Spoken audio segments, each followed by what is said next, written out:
doesn't exist. So doesn't exist any longer.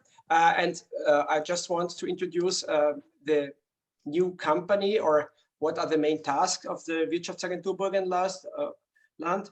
First is the promotion and the financing. So the Wirtschaftsagentur Burgenland is more or less the supporting agency for all the investments in the field of business and touristic fields. So also the spa centers in Burgenland are part of the Wirtschaftsservice Burgenland. The second part is real estate and properties. So Wirtschaftsagentur Burgenland owns also own land and properties, but also tries to connect other which are searching for real estates and properties. Then the third point is information and consulting. So in any case of the business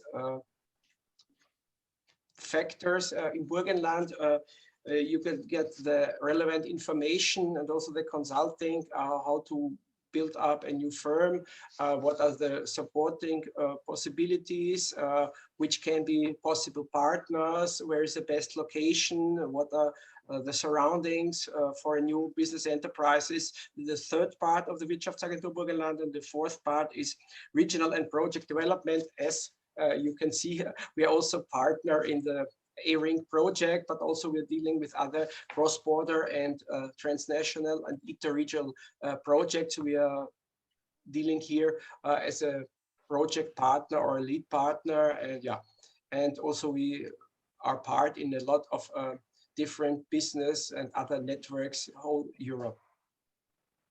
So what is now for Burgenland important? Burgenland is a very small region. It's yeah, in the very east of Austria, next to Bratislava. So we are more or less a bridge to the eastern countries, to Slovakia, Slovenia, and Hungary.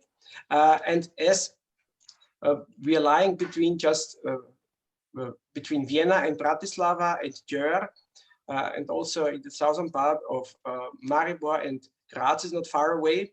But our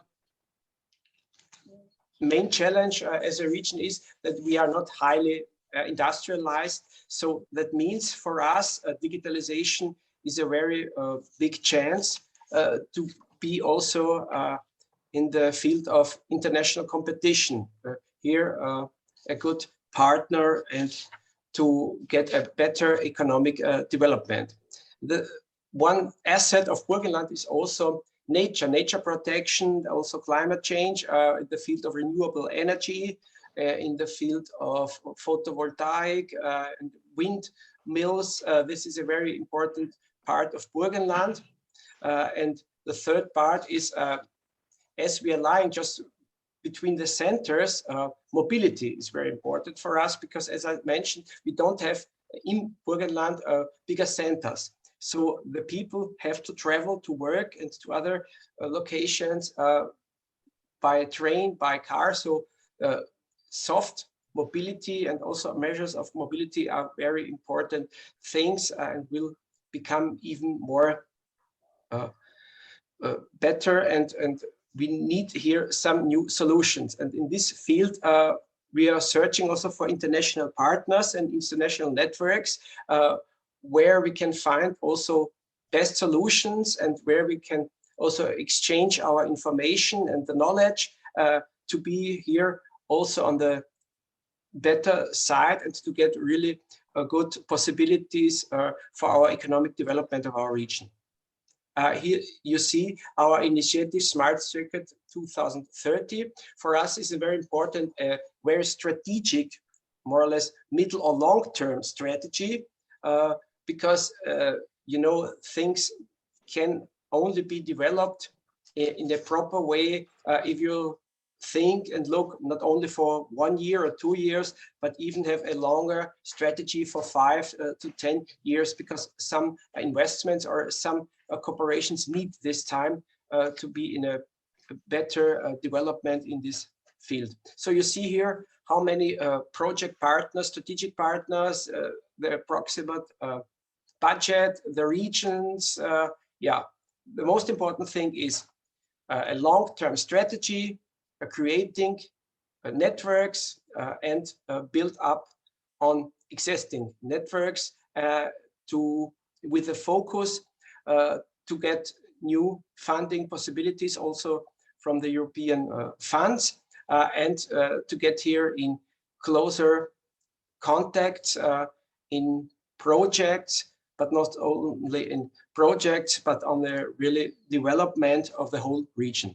So thank you, and I will give the floor to Walter because the other speakers are waiting to give some sectoral input to what I meant with this strategy in the field of digitalization, long-term strategy and CO2 reduction, smart mobility and all what is meant. This is very important for our region, and also the speakers will give some input in this field. Thanks. Thank you, Harald. So here you can see a long-lasting strategic initiative out of a region, and now we change to a company. We invited Wolfgang Knöbel from Weizer Wood Solutions, and he will present the company point of view at this interface of circularity, circular economy, sustainability, and digitalization. Thank you, Walter. Please, Wolfgang, the floor is yours. Thank you very much. So also from my side, good afternoon. It's a pleasure to be here in this meeting. It's a pleasure to present, to have the opportunity to present ourselves as Weizer Wood Solutions. Maybe the most of you will recognize the Weizer brand with Weizer Parkett. So Weizer Parkett is our fine parquet delivered to the whole world, so to say. And Weizer Wood Solutions is maybe not so well known. That is because we are quite new. Weizer has an innovation department since more than a decade. In our branch, this is quite unique. So out of that, we started a project what was named Woodcar. And in Woodcar, we created a vision that wood is a material that is high-tech, that is lightweight, and that is in a way also usable in structures like cars, rails, and in other fields of construction. And what we did, we created a vision which is, so to say, easy and understandable and quite hard on the other side, because we are committed to answers made of wood. What we think is that wood is the only resource in Europe which must be digitalized, which must be brought into our value chains, because it's the only resource we have which really grows in a lifetime back to a full usable scale. What do we mean with that? As Weizer Wood Solutions, we are committed to find mobility solutions, as we heard before, in cars, which are necessary for mobility in non-rural areas, in non-urban areas. We are committed to products which maybe are in the future a high necessary and high valuable stack in our economy. And so therefore, if you maybe switch on the next slide, Walter. And so therefore, we are really dedicated to bring our solutions in a new way where, just a moment, please. 1 minute, please.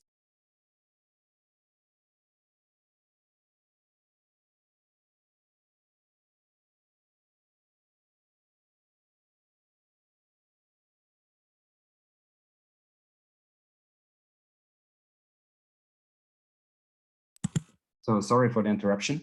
So we are working to bring this material, this high-tech lightweight material, back into a lot of products, into a lot of industries where they have been in the past. There have been cars, trains, and so on constructed out of wood. There are still cars which have structural parts made of wood. And what we are eager for is to develop real products, real industrial processes based on the lightweight material wood. Why is digitalization so important for us? The guy on this slide is named Peter and works for us for decades. He is really, really good in manufacturing wood products, and with his hands, he can craft things which seem impossible to be created out of wood. But there's one big backslash on this. He can only make products in the situation like I can make one product to 5 to 10 products, but he is not a digitalized, fully automated process, and fully automated processes do not have the capabilities of Peter so far. So what we're working for is with the first project Woodcar, we brought back wood in a way where we say, okay, it is calculable. We can have FEM models, finite element models like on metal, on different other materials, and we are used to bring them to our processes. And with our next project, which is named Carpentier, we are eager to bring digitalization also to industrialized processes based on wood. What does this mean? Currently, we are on the state of a virtual prototype. So we start with a CAD model with things really in a full digital way. We bring those things in a way that we have static and dynamic models on it. We can check if those things are crash relevant, if different other things which are normally only done in cars with other materials are possible.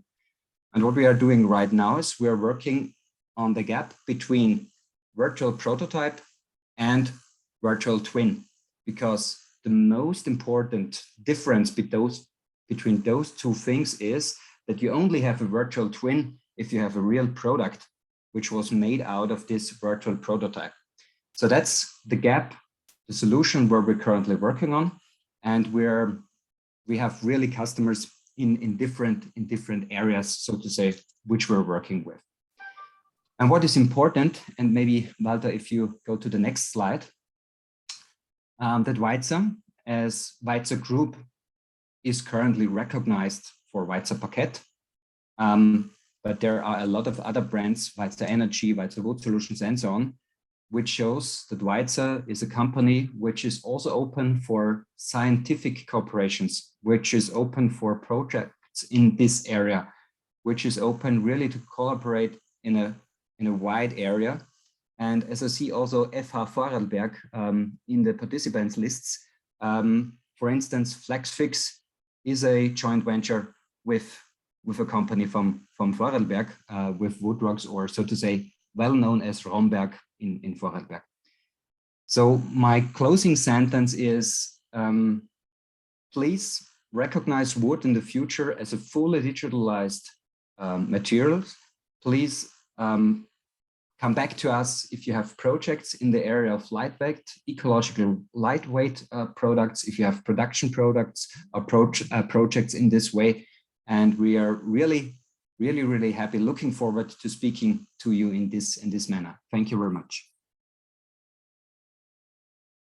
So Wolfgang, because you have to leave quite soon, I have some questions to you. For first one, you have some production sites also in the neighborhood. You have not just one production unit in Styria and one in Burgenland, also in Croatia and Hungary. And just to provide an overview, how long do you need to come to this virtual prototype and digital twin? Is it 6 months, 12 months?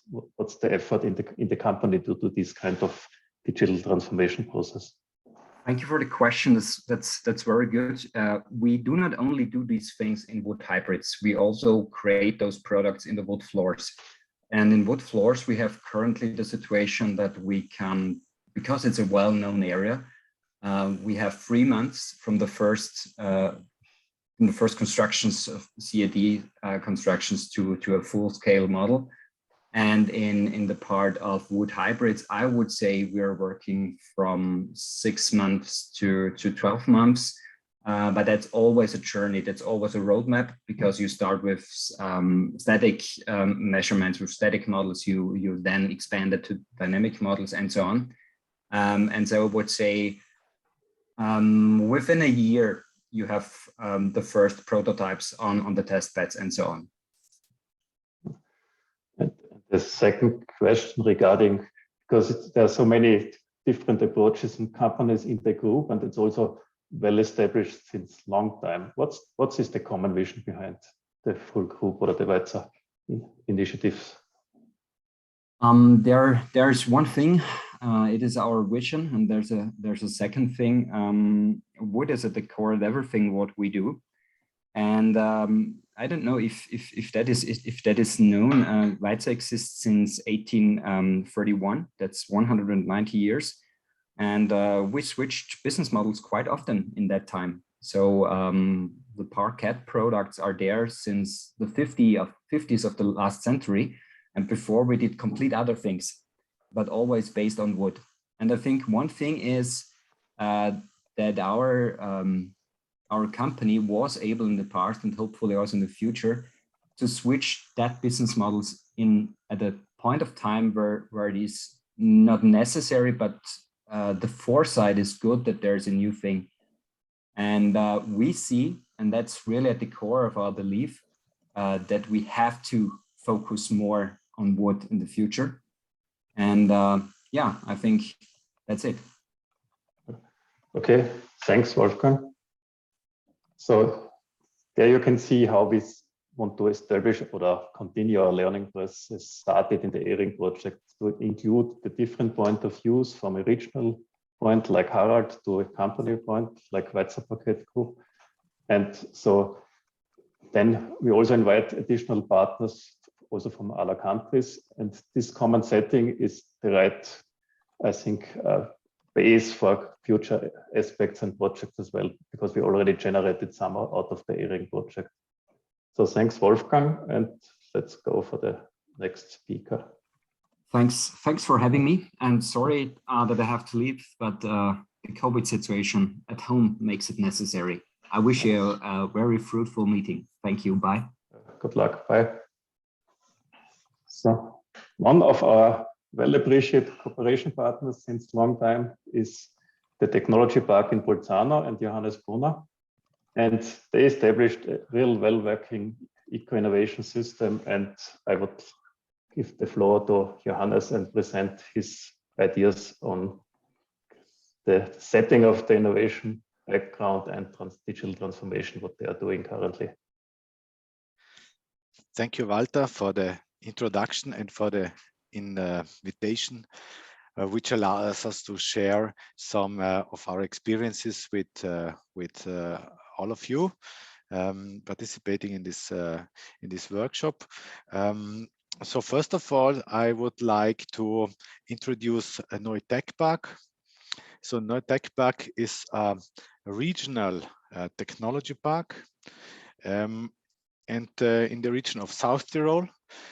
South Tyrol is so located in North Italy, and we are a border region, maybe similar also to the Burgenland. We are Italian region, but with German mother language people, German-speaking people, also with Latin-speaking people, and a kind of an economic bridge between the Italian and the Austrian and the German culture. The park started its operation about 3 years ago, and up to now we are about 900 people altogether in this area. You see in the background picture.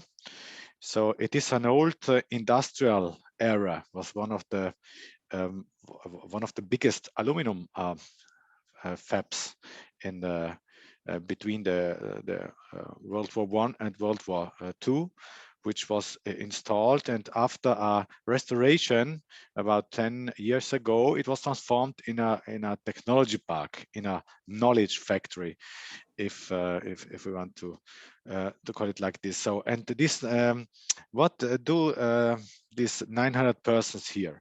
So first of all, there are a lot of institutions present in this area. And there is a University of Bolzano, there is URAC Research, Fraunhofer Italia, and the Klimahaus Agency. We have about 25 startup companies in our house, so which rent our spaces, and about 50 companies and 50 R&D, mainly R&D departments of companies. We are focusing on 4 technology sectors, which are food, digital, green tech, and automotive automation. And I follow, in particular, automotive automation as sector. So the NEU AG is the operating the operating agency. It's a 100% in-house company of the region of South Tyrol. So we rent the spaces to the companies, and we also offer services for the startups and the tech transfer services, and that is what I do. And then we can come to the next slide. So one of the biggest issue and our challenge is how to overcome innovation barriers. And so first mission of a tech transfer unit is to do a kind of mapping, to know who are the innovation players in our region. And this is what we did in these 2 documents. You can see here, we call them Branchenüberblick or sectoral overview. So we have 2 versions, German English and German Italian. So that's one of the first innovation barrier, the language. So if you want to cooperate Italian and German companies, then you should should know both cultures and should be able to conversate in their language. But that's just one language. There are a lot of other barriers, like barrier between international companies, big companies, and startups, or between research and enterprises, or between one sector, let's say highly developed automotive, and very traditional one, let's say wood crafting. Yeah? And to overcome these barriers, one popular instrument, of course, are events. But in addition to events, we created this document, which is a kind of, let's say, digital twin of our innovation ecosystem. And it's a collection of about 220 one-page profiles of these innovation players. So every player has one page to describe who he is, what he offers, what are his competencies, and some references, what he already did, with 2 pictures and with his contact data. And so if you do this, not just one shot, but if you do this year by year, then you reach a kind of quality which makes it much more easier for all the actors to collaborate with each other. And so you can check out these two documents. We did it with automotive automation and Alpine technology, and since this one-page profiles, they are all similar. There's no the appearance very similar, independently if it is a startup or a multinational company, if it is a university research lab or an institution, and this makes it a kind of disappear these barriers, and makes it easier to directly click on this linked phone numbers and simply call the person which is listed under each profiles, which are typically very open-minded people, which are willing to cooperate, and they're open for innovation, because this is why they participated in this project. Okay, this is a first point I wanted to share with you. Second point, and you can switch to the next slide. Well, there is a project which was started about more than 5 years ago, and it was started by my colleague from the tech transfer unit Digital, and it is the Open Data Hub South Tyrol. And the idea is, so once you know your cooperation partners, you have to start a kind of process which facilitates innovation, and what accelerates and facilitates innovation. It is if you share. If you share, first thing you can share is data and is knowledge. If you can do this informally after an event in a networking with a glass of wine, but you can do it also systematically on a platform.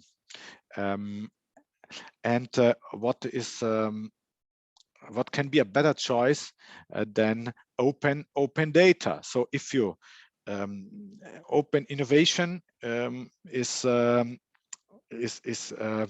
best. One of the best forms of open innovation is open data, and if you start a process where you create a positive culture, where the companies, agencies, research institutes, they start to share their data, then a lot of new things become possible.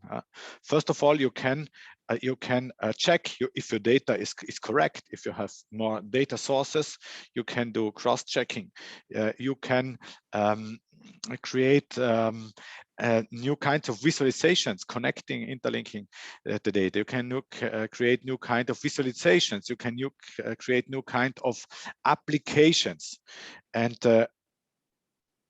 maybe the most important things is open innovation and open data attracts talents, and talents is maybe the most critical aspect in today in when we speak about innovation, or when we speak about digitalization, or as a keyword, artificial intelligence. Try to find today a specialist for artificial intelligence who is competent, and you are able to pay him, so, or her. Yeah. So, and but you can attract these kind of people with a platform which offers you unique development possibilities. One part of that is open data. Another part is also source code. Yeah, if someone can access to this data and publish some programs, some apps he developed, and shares this with other developers, then again, this is accelerating a lot innovation. So because in many cases, innovation is copy-paste. So connecting two things which are already existing and copy-paste, put them together, interlinking them.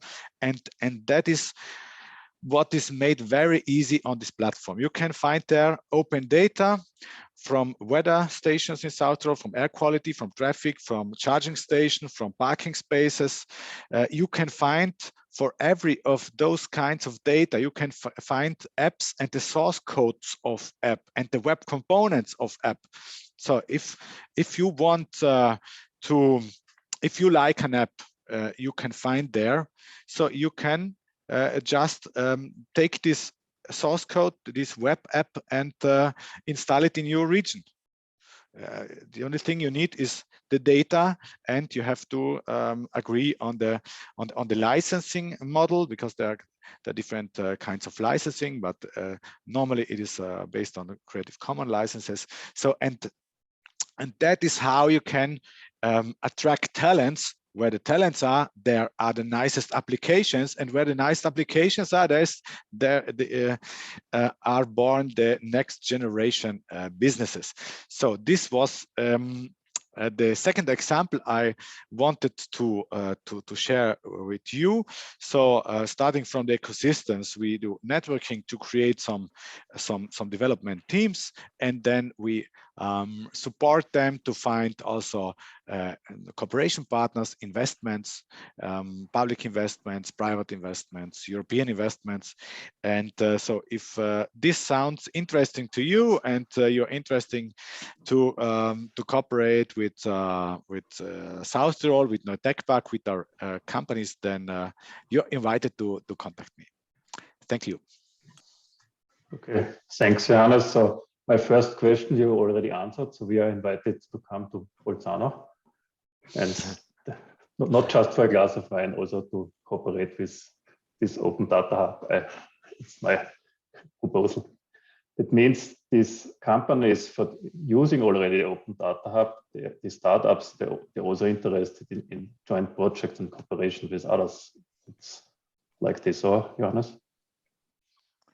And I can, so we have in our ecosystem using the Open Data Hub, there are some bigger companies like the regional energy suppliers or the highway, Brenner Autobahn, Autostrada del Brennero, or also some regional business development agency, IDM Südtirol, which provides all the data of accommodation or sightseeing objects. So these are some examples of partners who share their data to give access. And once reached a critical mass, then a lot of other companies, they want to join. They want to not to stay outside anymore, but to become part of this ecosystem. So these are the data providers, and there are also the data users, the developers, and there are a lot of startups we have here in-house, but also bigger software companies or also public transportation services. The city of Bolzano, the city of Merano, who created the apps where you can in real time see where the buses are and when the next bus comes. So these are just some examples of the users of this platform. You can find all the logos on the website. You can see here opendatahub.bz.it. Okay, thank you, Johannes. I think there are a lot of options how to cooperate with you. Thank you so far. Thank you. So now we stay in Italy and come to the next region, the Veneto region. And we invited Nera Subianco because we like to cooperate with them anyway since long time. And secondly, they supported the region in generating this digital agenda in the last year. And so we want to see what was the process and what are the outcomes out of this and how we maybe can start common initiatives between the regions. So please, Sarah, can you provide us first insight on the digital agenda? Yes. So hello, good afternoon to everyone. It's a pleasure to be here. As Walter mentioned, we supported and we are also supporting now the Veneto region in co-design activities and workshops to define the new digital agenda. Next slide, please, if possible. So what is the objective and what will be the ask for us?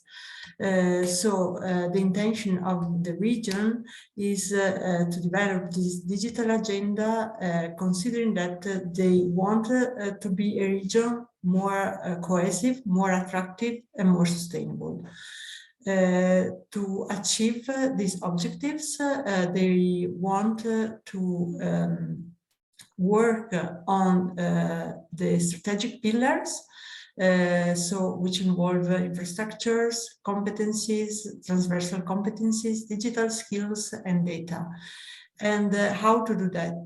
They tried to work on these pillars in each ecosystem. So we organized several workshops and design tables in every sector. So for health, social, public administration, employment and training, economic development, culture, tourism, agriculture, environment, and mobility and transport.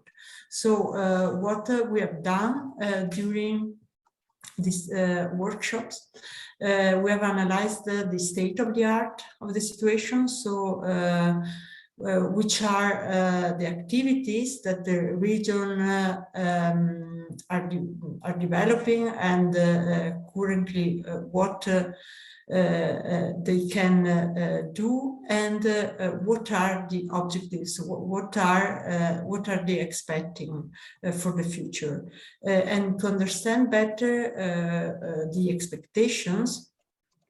They have involved several stakeholders from public, private organizations, but also associations representing citizens.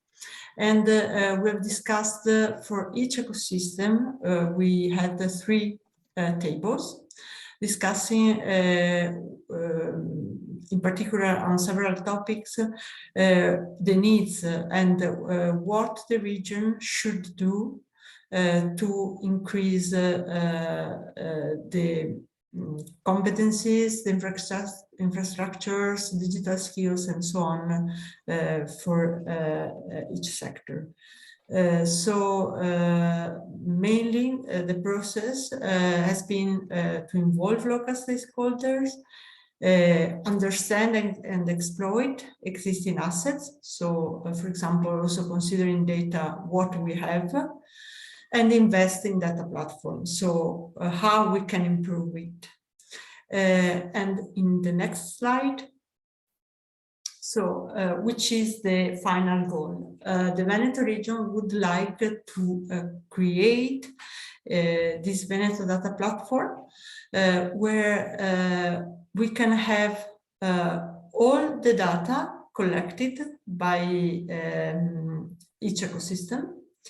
This data should be analyzed from different perspectives, and the output is a new analysis, monitoring, plan, and prediction to activate new policies, new technical activities, and in particular to help citizens to find what they need.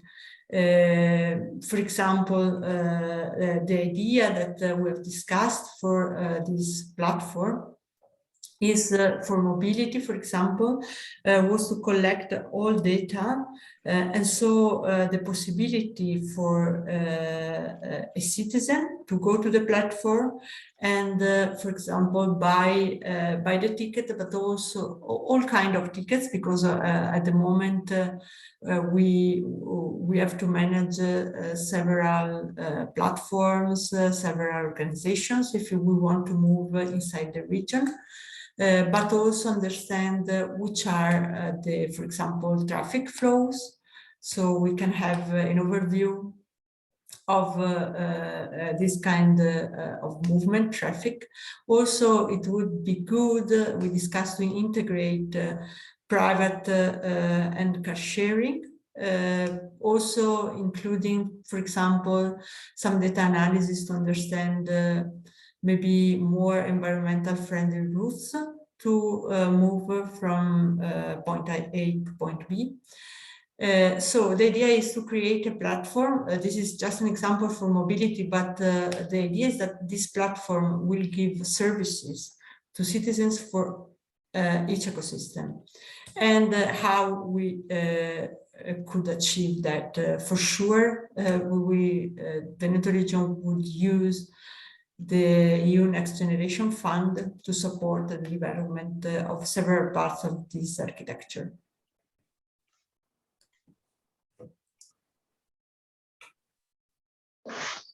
So when I see it in a right manner, it's a very strategic, long-lasting initiative. That means at the moment you're in this phase to transfer the strategy to flagship projects. Or?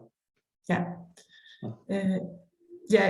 For example, I have to say that the process have been quite interesting also to understand because of, for example, involving public-private organizations from all parts of the regions. We could understand also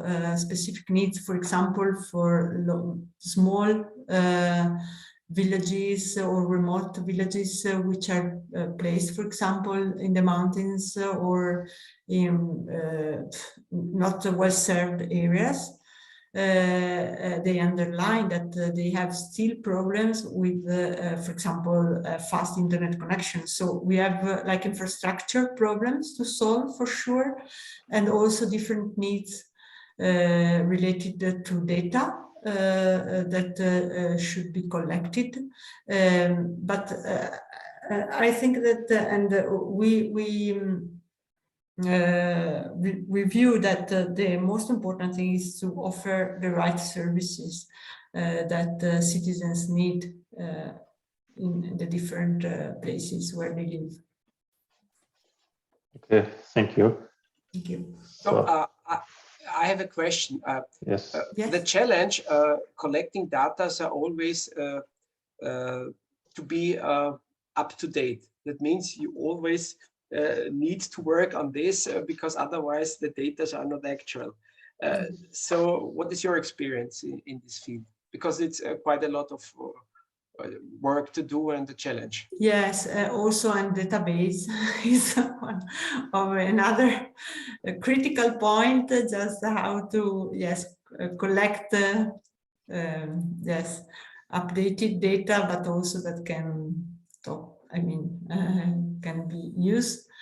Yes, so now they are evaluating which kind of data should be used.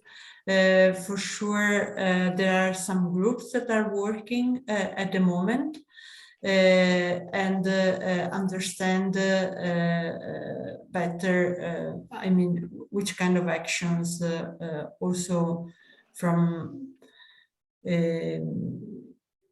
ICT point of view.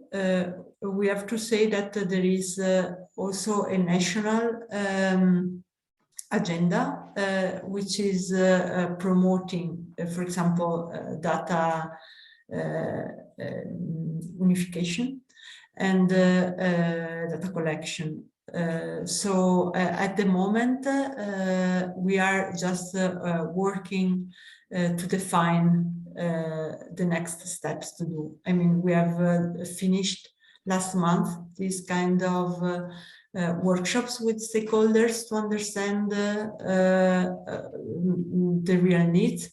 And because the Veneto region really underlined the importance of co-design approach. And so now they are planning what to do. So we are just working now to achieve that and prepare projects for that.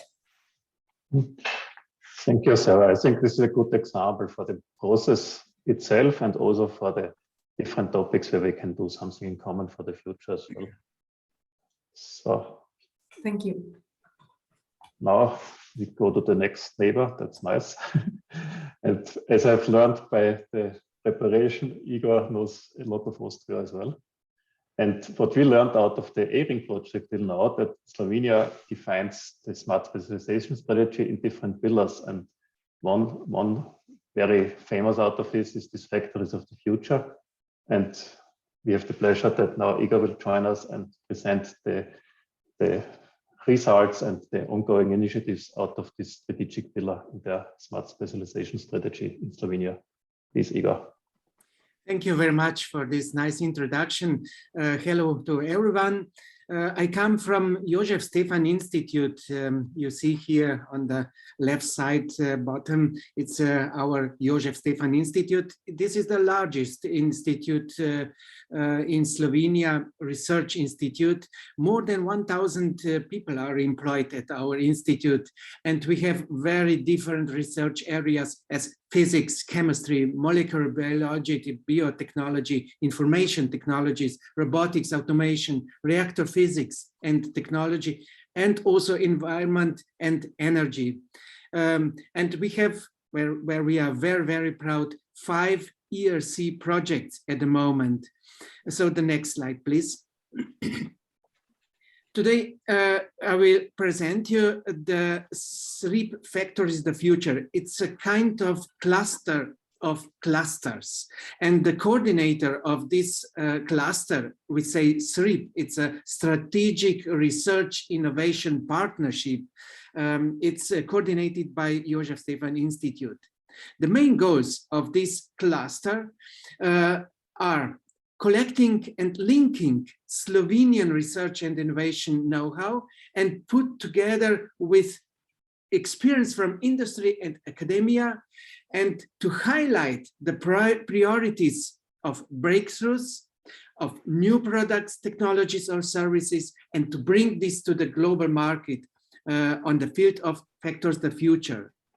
Slovenia is a small country, but anyway, we have quite a lot of such areas, and this with this CAPS cluster, we're enabling the transition of Slovenian industry towards Industry 4.0. That's mean digital transformation and also green technologies.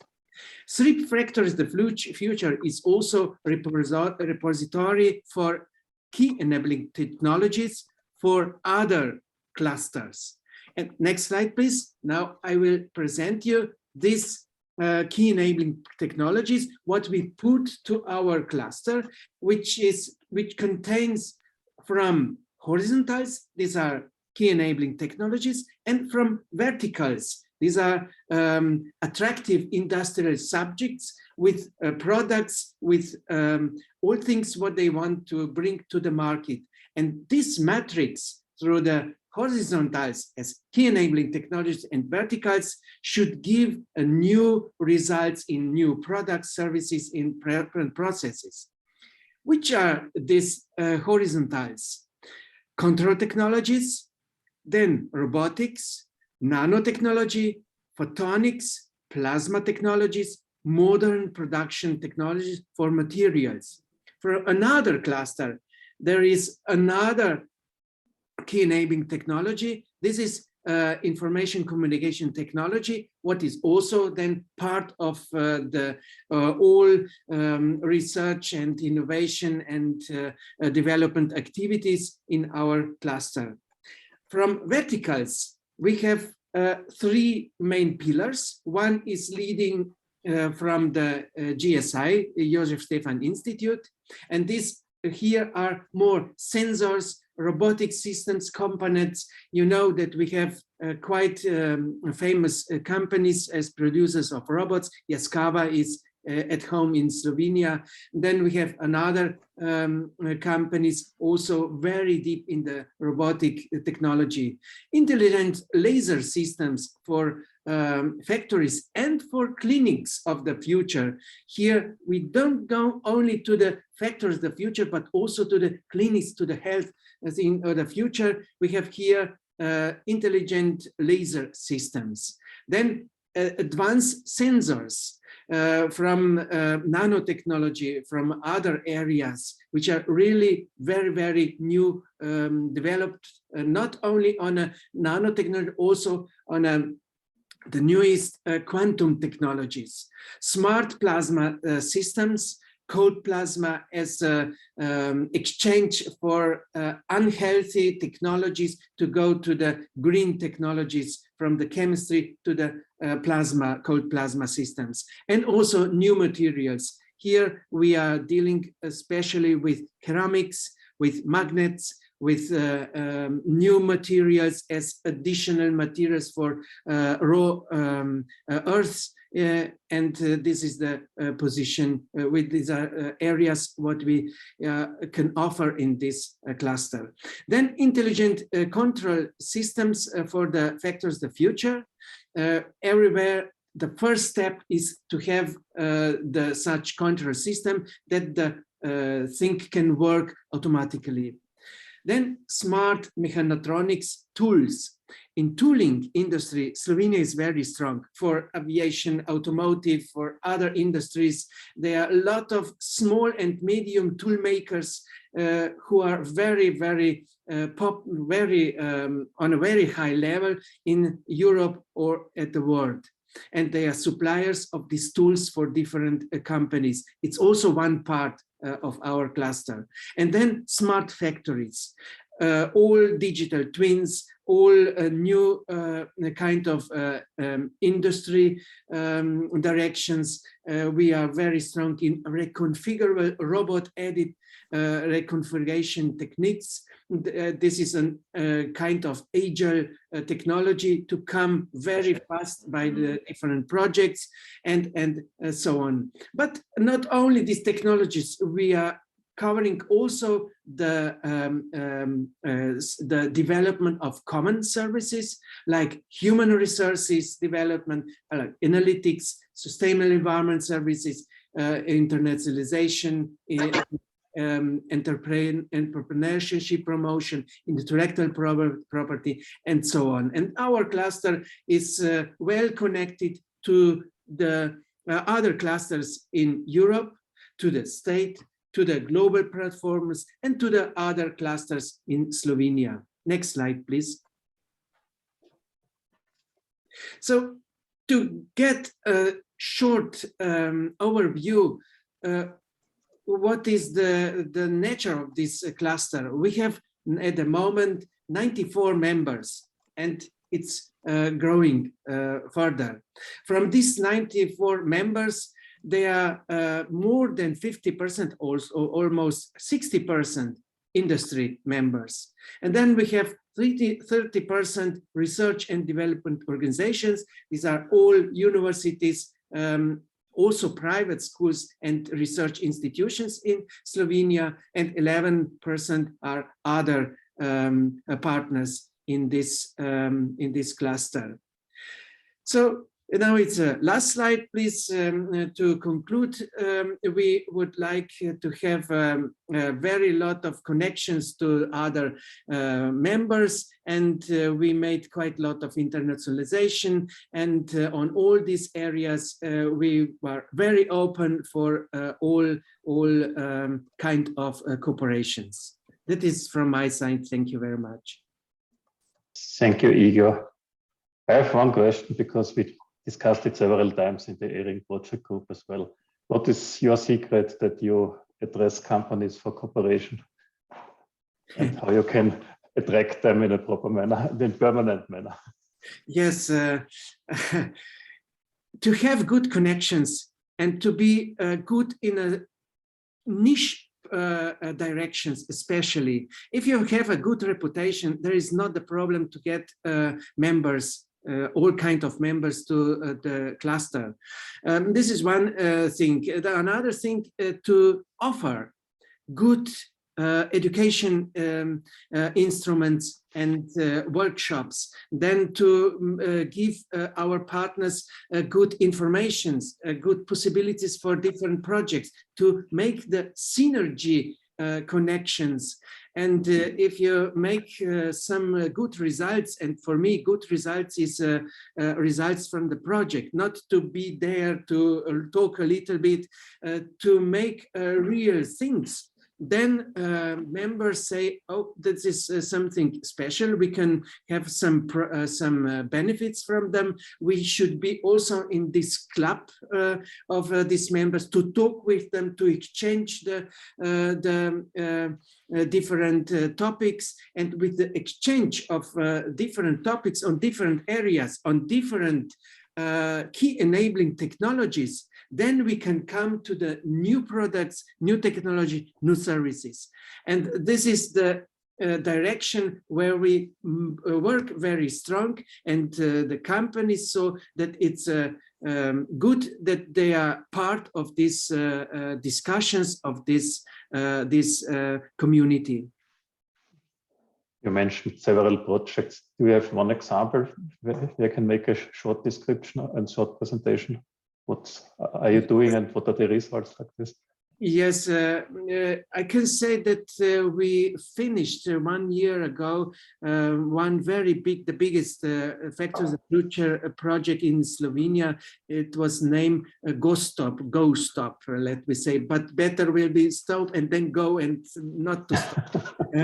And with this project, we put together best Slovenian companies, and all university and research institutions.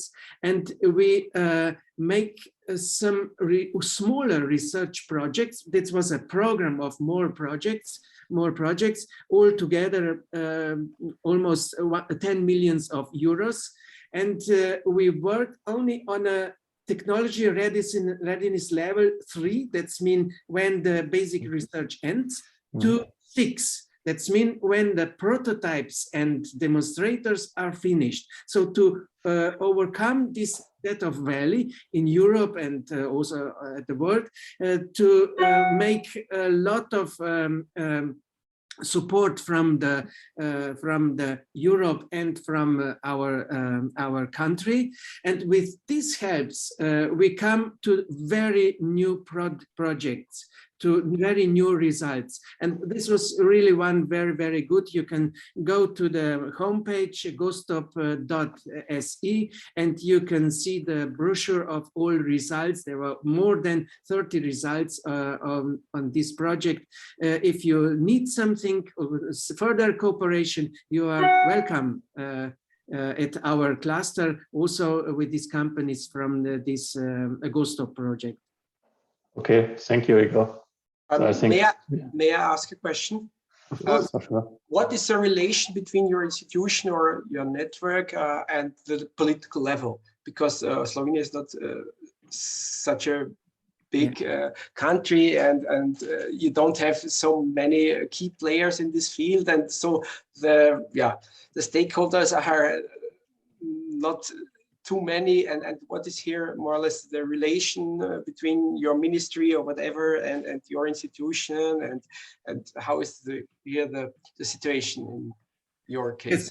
Yes. The situation is I can say good. We are as a partners of Slovenian government, but let me say stakeholders of our clusters. Our cluster are our institute as a research input to from all kind of key enabling technologies from the technology point of view. Then we have here the Chamber of Commerce of Slovenia, which come with all companies from Slovenia with a perfect connection to the government. And then we have here a tooling center from Slovenia, TEKOS. They put together all tooling companies and come with this challenge from tooling companies to the cluster to exchange with plasma, nanotechnology, robotics, and everything to come to the newest.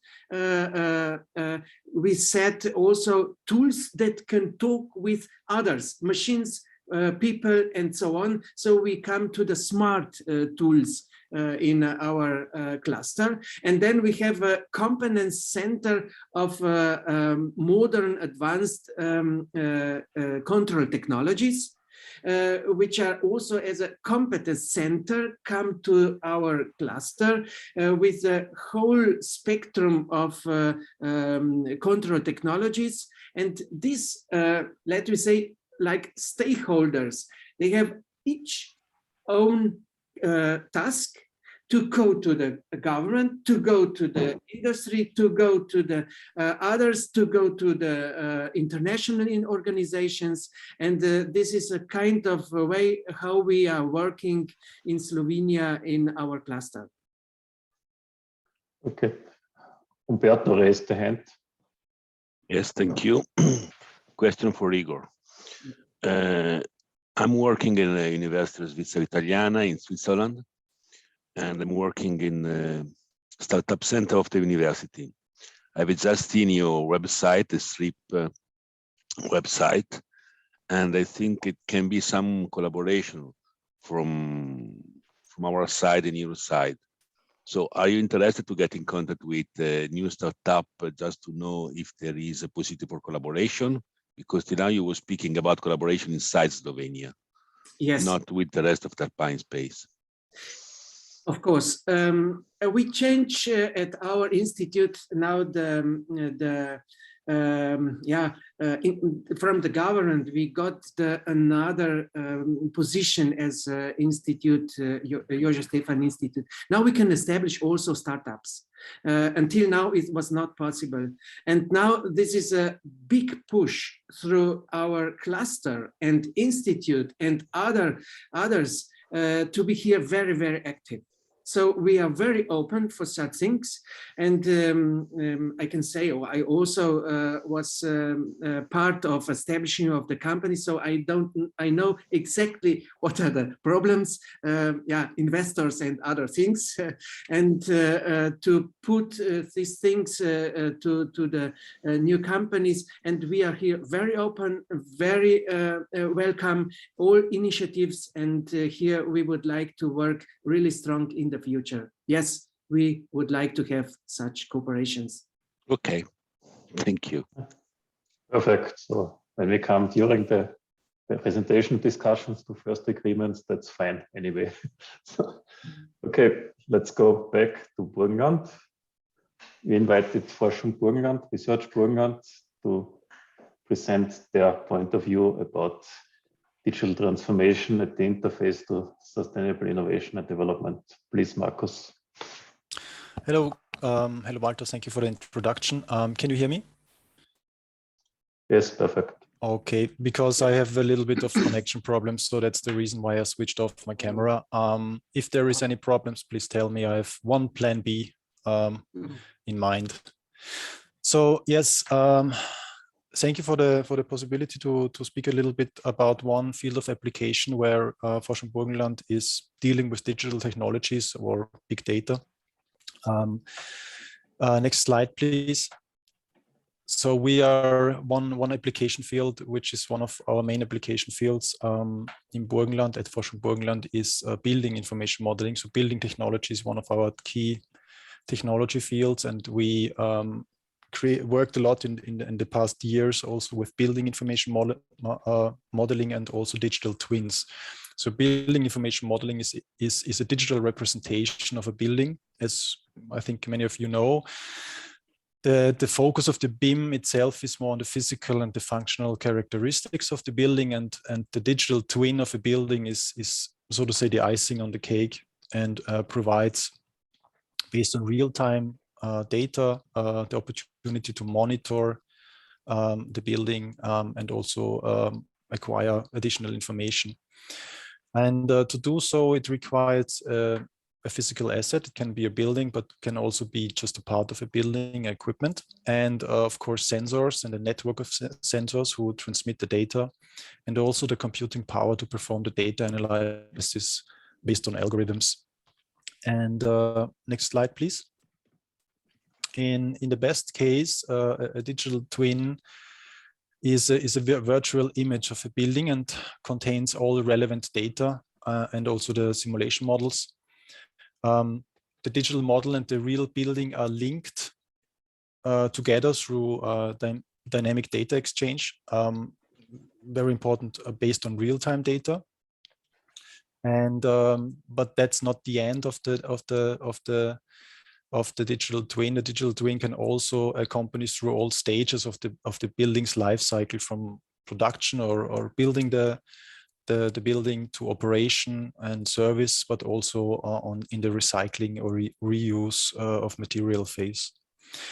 And for example, in the operational phase, it can continue to collect the data of the building and of the components, and this information not only helps to optimize the building and the performance of the building, but also helps designers, architects, engineers to build or design the next generation of the building. Next slide, please. So there are different stages or levels on the degree of digitalization of a building. Level 0, which is not shown in this slide, would be the classical two-dimensional planning of a building, drawing of a building. So the first level of building information modeling was a static 3D visualization tool to provide required information of the building. On the next level, on the second level, then treats not BIM only as a static 3D visualization tool, but this level starts also to incorporate the first different types of analysis and simulations, mainly focused on the construction and on the building performance itself. And the next level, level 3, starts then to connect these digital building models with real-time sensing data through different IoT sensors, for example. And this is used for building monitoring and management. It helps and can be this data can be used to help for in-time decision making in the operation phase of the building, and also changing the strategy of the building in operation time. And on level 4, the decision making gets a little bit smarter and incorporates artificial intelligence or algorithms, machine learning algorithms, which makes the decision making even more precise, and the real-time predictions also based on these models even smarter. And level 5 at the end is the so to say the digital twin itself. This level includes not only the real-time visualization and the prediction, but also support automatic feedback to the building and control of the building environment. So in an ideal world, an ideal case, the virtual and the real world environment could interact with each other seamlessly, so to say. So this was a very short overview about building information modeling and digital twins, one of our main focuses at Forschung Burgenland. And thank you very much for your attention. Thank you, Markus. I have one question regarding some future strategic outlook. What are your plans regarding Horizon, maybe? Yeah, we can set up further discussions also with partners of this group. I hear a little bit of background noise. The noise is... Concetti, no? Perché questa è l'attività di preparazione. Italian. Some partners have to unmute their micros. Elisabetta. Maybe you can do it as administrator. Yeah, I already did it. Okay. So yes, I mean, we are open. We are at the moment involved in a few Horizon projects, and was also in the past on the focus was on building technology, of course, but also for the future. I mean, we are open in any kind of cooperations and participation at projects where we can support with our knowledge in these specific fields. Mainly at region of Burgenland, I think. Besides classic building technology, another technology topic which we are dealing with our energy system in a total manner, regional energy systems and sustainable energy systems, and this is our second field of expertise, and we're working towards a climate neutral energy system. Our regional governor set this goal for Burgenland for 2030, which can be best described as very ambitious, and any kind of project. So we're dealing with a lot of projects which goes into the field of energy efficiency, but also renewable energies, using these renewable energies, and but also circular economy principles. And for me, digital technologies must support this kind of work and this kind of solutions. So we are open to any kind of projects. Okay. Thank you, Markus. Markus, may I add something? Because the challenge is you create a lot of data and new solution systems and whatever. The challenge is always the transformation in the real economy.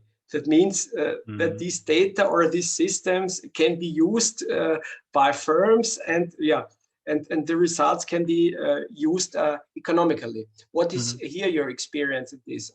Are there a lot of more or less firms which are in contact with you and say, okay, we would need this and this specific topic or this sensor or this data for, I don't know, for windows or energy fields, or is it more or less, yeah, that you produce something and say, we have now here the products, and please say here you can have these products, or is it the way around, or both sides? It's a little bit of both, I would say. Of course, we have our established contacts to regional companies and partners, which we have collaborated in the past, and where they know what we can do, and sometimes they come with a specific issue where we can support them. Or otherwise, as you know, Harald, we are participating at also the Digital Innovation Hub projects, and there is this great barrier where we need to contact, you know, a broad range of different companies, not only the ones we are already cooperating with, but the target group for this kind of project is, you know, small and medium companies. And we need to understand what their issues are, what their barriers are in the field of digitalization. And so when we approach these kind of companies, I mean, the basic way of doing it is an open way of doing it, of communicating, of sitting together, talking about it, and you know, understanding where they are and what are their solutions are needed.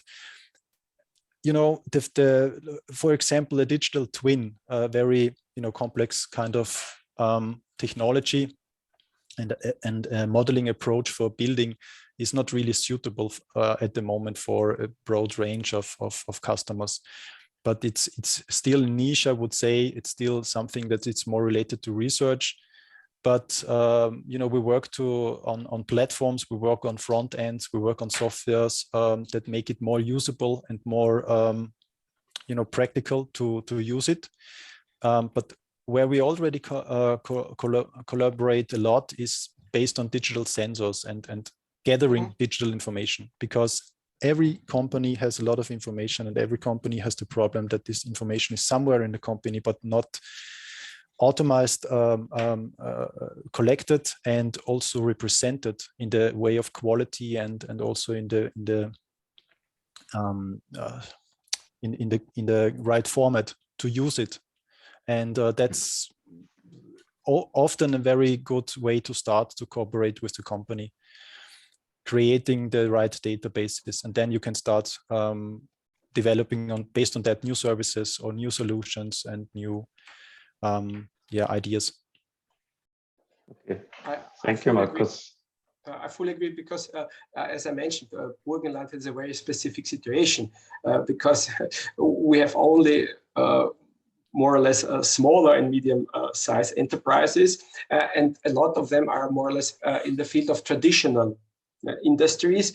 So the transformation and to think in newer systems and digitalization and whatever new topics and using data, new innovative models and whatever, this is really a challenge, especially for Burgenland, because here we have a specific situation, another situation like in Vienna or in Graz or in Linz, where you have another tradition in the industrial transformation of digital points. Mm-hmm.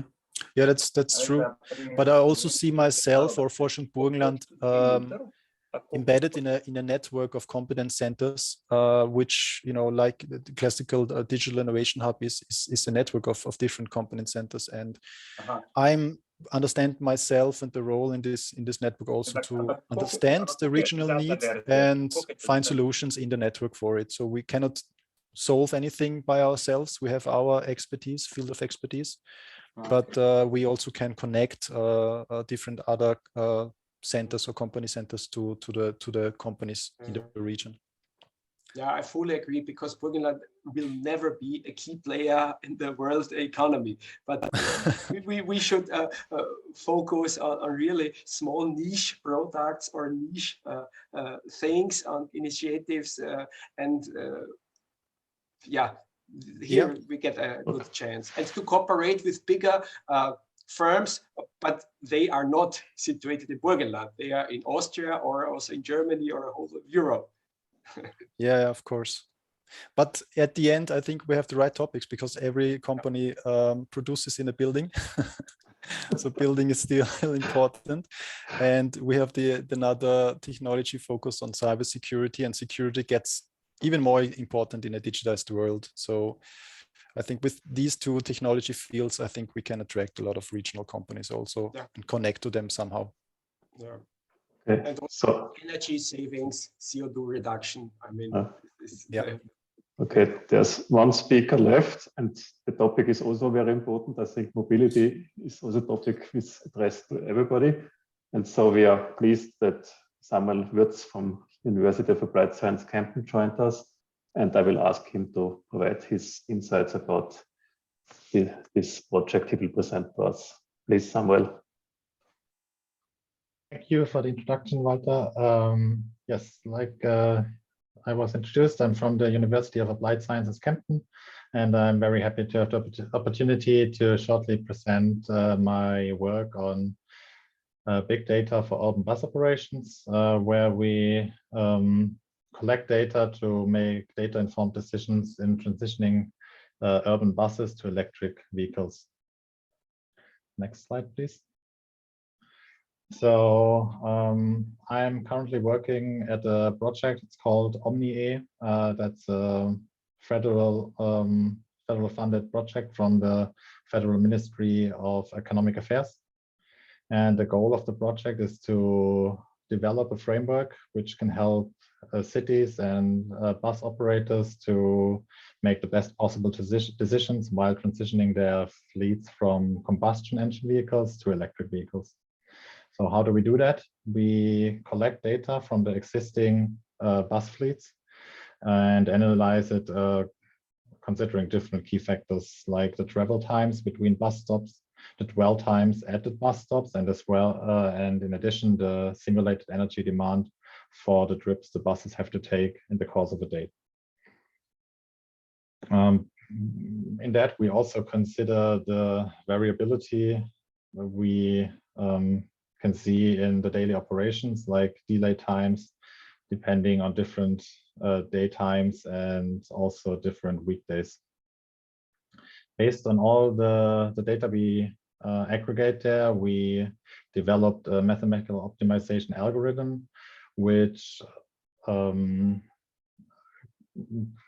suggests solutions for optimal places for charging infrastructure, as well as the optimal vehicles to be able to serve the whole bus network. Next slide, please.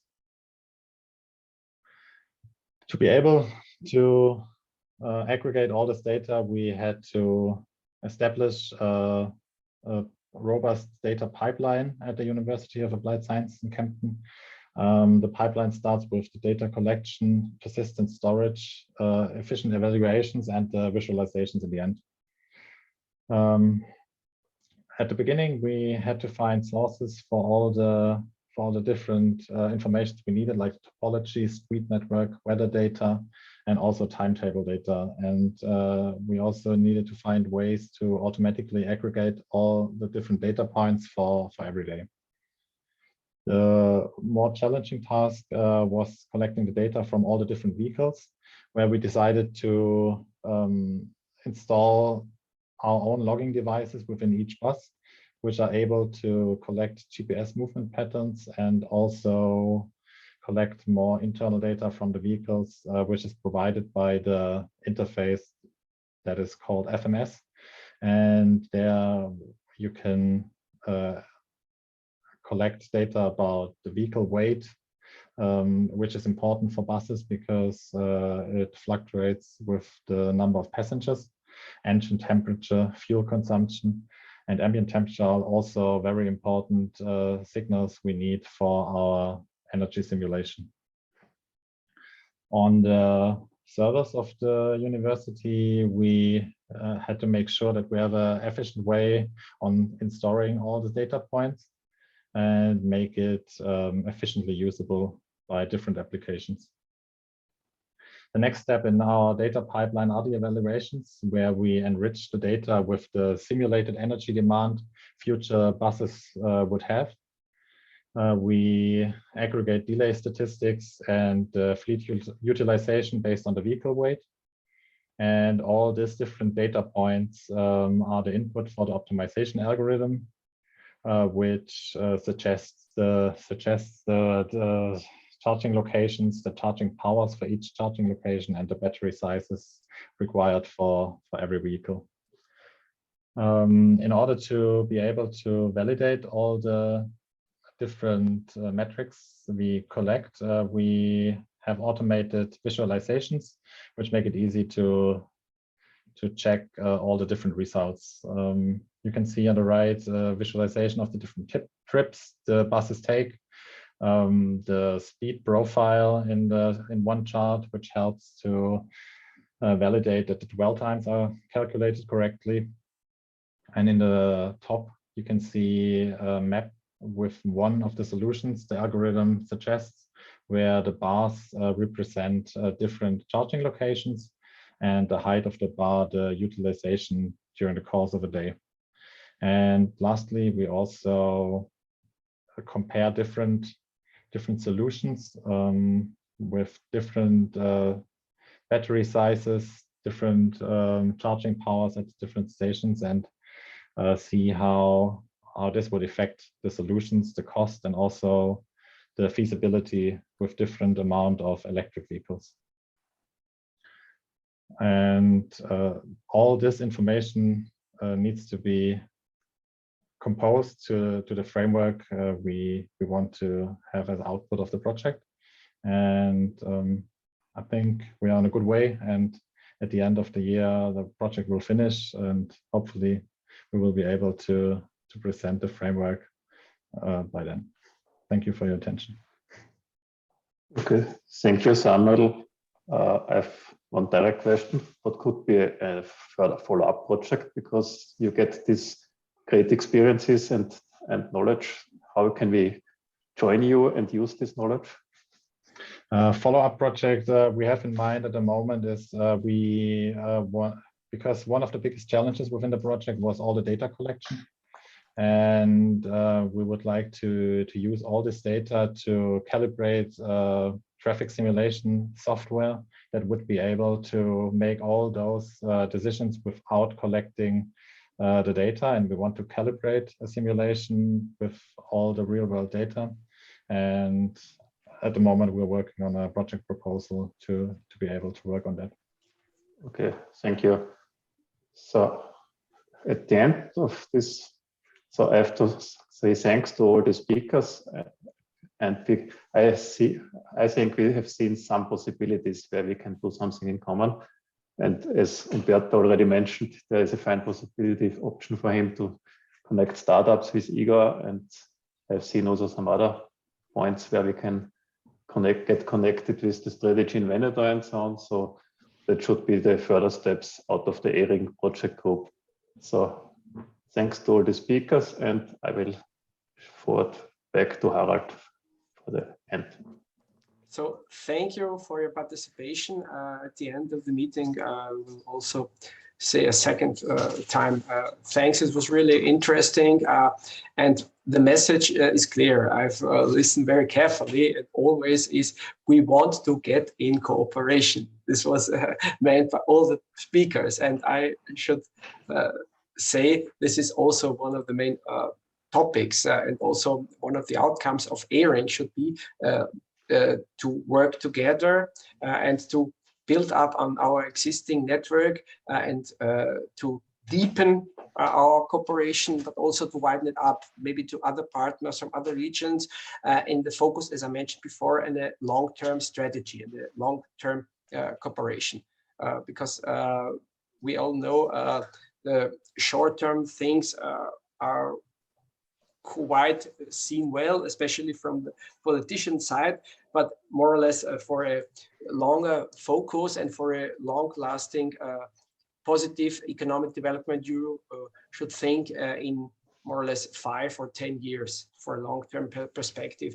And all we knew, especially in the field of energy savings, CO2 reduction, we are talking not about months, but only for years. Here to bring up strategies all over Europe and between our partners. And we've heard about some topics which are really interesting. This is the data, this is the digitalization, and also the smart mobility and the connection between these things.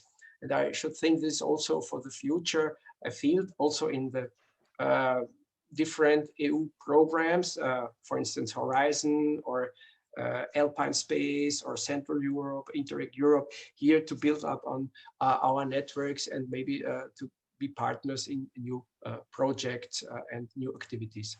Thanks a lot. And are there any remarks, questions or whatever? If not, then I say thank you and we can finish the meeting. Bye-bye. Thank you all. Thank you. So bye-bye. Bye-bye. Thank you. Bye-bye. Thank you. Bye. Bye. Ciao.